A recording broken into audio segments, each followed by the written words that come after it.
కాలములో ప్రభు యేసుని అంగీకరించుము.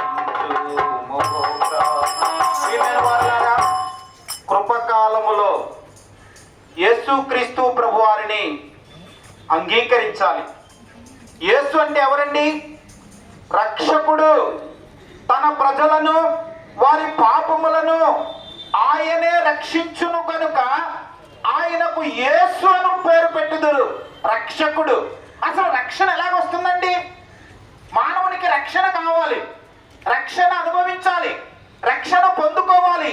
దేవుని యొక్క వాక్యములో ఉంది, ఆయనకు భయపడు వారికి రక్షణ సమీపముగా ఉందంట.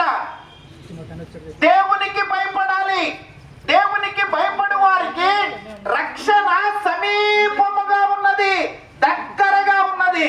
ఇంకా దేవుని యొక్క వాక్యములు ఏమని రాయబడి ఉందంటే, ఆయనను కోరుకుని వారికి రక్షణ కలుగజేయువాడని యెహోవా సెలవించుచున్నాడు. ఆయనను కోరుకునాలి. ఆయనను కోరుకుంటే రక్షణ కలుగజేయువాడు. కాబట్టి ఈ యొక్క ఉదయకాల సమయంలో యేసుక్రీస్తు ప్రభువారిని కోరుకుంటావా?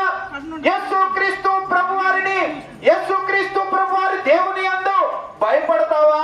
నీకు రక్షణ వస్తూ ఉంది. అందుకనే దేవుని యొక్క వాక్యము సెలవిస్తూ ఉన్నది, రక్షణ యెహోవా వెలుగును రక్షణై ఉన్నాడు. ఆయన వెలుగును రక్షణై ఉన్నాడు. ఆయన రక్షణాధారకుడు.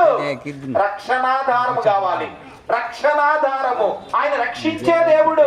అందుకనే దేవుని యొక్క వాక్యము సెలవిస్తున్నది, నరులు ఆశ కలిగి యెహోవా అనుగ్రహించు రక్షణ కొరకు ఓపికతో కనిపెట్టుట మంచిది.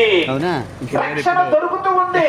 కాబట్టి రక్షణ ఒకవేళ ఎవరికైనా దొరుకుతుందంటే కొనుక్కోవాలనుకుంటే, మనకన్నా డబ్బున్న వారు, ఆస్తిపరులు, అంతస్తు కలిగిన వారు, పేరు ప్రఖ్యాతులు కలిగిన వారు కొనుక్కుంటారు. అయితే రక్షణ ఎక్కడ దొరుకుతుందంటే దేవుని దగ్గర దొరుకుతూ ఉంది. అందుకనే రక్షణ యెహోవాది. రక్షణ యెహోవాది, దేవునిది రక్షణ. ఆ రక్షణ